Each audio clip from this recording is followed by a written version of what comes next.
everyone, welcome back to Camila Teaches Cambridge US History. We are back again with another video. Today we're going to be talking about chapter 1.3, and the main question of this chapter is, why did the Republicans win the 1860 presidential election? So to start off with this, we have to go back to 1857. This was the Dred Scott decision. This took place in March, and it was basically about this enslaved man called Dred Scott.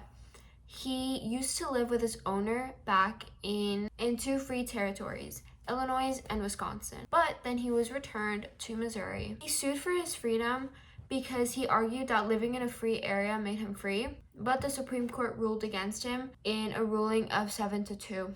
And the main points from the ruling were that African Americans could never be U.S. citizens because, according to the court, the Founding Fathers never intended someone of African descent to ever become a U.S. citizen. They also argued that the Congress had no power to ban slavery in territories, and slaves were property protected under the Fifth Amendment. This left a huge impact in the United States, and this mattered for the 1860 election because the North was really mad about this. It implied that slavery could spread everywhere, but the North celebrated it as a huge victory for them. But in fact, this made the Republican Party, which we previously spoke about in chapter 1.2, which they wanted to stop slavery expansion, even more popular in the North. And of course, this deepened sectional divides. And another good thing to know about this is that there was a growing strength of the abolitionist movement after the Dred Scott decision because the North was very, very mad, and this grew a lot of people's resentment over slavery, which was a really big thing when it came to abolitionists. Now, in 1858, there were the Lincoln-Douglas debates, which consisted of 7 debates between Abraham Lincoln and Stephen Douglas. Abraham Lincoln was a Republican and Stephen Douglas was a Democrat. And they were debating for a Senate seat. And the main issue which was debated in these debates was slavery in the territories. A good thing to note about this was that Douglas was very, very big on popular sovereignty, but Lincoln argued that slavery was morally wrong and should not spread to new territories, and that the U.S. could not survive being split. And this is where the famous House Divided speech comes from, which Abraham Lincoln quotes, "A house divided against itself cannot stand." And the outcome of this was that Douglas did win the seat in the Senate, but the debates made Lincoln nationally very famous, and his stance made him a strong candidate for the 1860 Republican presidential nomination. A year after that, in 1859, there was the John Brown's raid on Harper's Ferry, and this was basically about John Brown, which was a radical abolitionist, and 21 followers.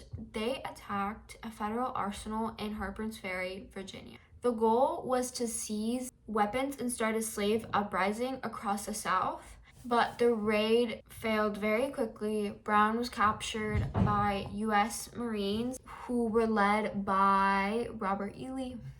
Brown was then tried for treason against Virginia and was hanged in December. The Northerners saw him as a hero and even as a martyr, and they even made songs, poems, and meetings that praised him. But the Southerners were terrified. It proved their worst fear that Northern abolitionists would incite slave rebellions and destroy the South, and this made the South feel that the North was becoming dangerously radical and would start pushing for slavery gone. And it made Southerners think that the only way to protect slavery was to leave the Union if the Republicans won in the 1860 election. So then a year after that, in 1860, we have the Democratic Convention, and this convention was held in Charleston, North Carolina. But in this convention, the Democratic Party actually splits into two. Into the Northern Democrats, which were led by Stephen Douglas, and they all wanted popular sovereignty, while the other side was the Southern Democrats, and they demanded a slave code to protect slavery in all territories. They could not agree on this, so they split. And in the end, the North Democrats nominated Stephen Douglas, while the Southern Democrats nominated John C. Breckinridge for the 1860 presidential elections. This, in turn, helped the Republicans because with the Democrats divided, the Republican candidate only needed to win the northern states to get enough electoral votes. Then in May of 1860, the Republican convention took place and they met in Chicago. They nominated Abraham Lincoln because he was not the most radical, but seen as moderate and actually very electable. And their platform for the Republican Party that year was to stop the spread of slavery into new territories, but not touch slavery where it already existed. And they also supported tariffs, railroads, and free land for settlers. Then a couple months after that, in November, was the presidential election. And the results were that Abraham Lincoln did in fact win, and he won 180 electoral votes, and he got about a 40% popular vote. The rest were Stephen Douglas, John C. Breckinridge, and John Bell. Stephen Douglas was a Northern Democrat. He got 12 electoral votes. John C. Breckinridge was a Southern Democrat, and he got 72 electoral votes.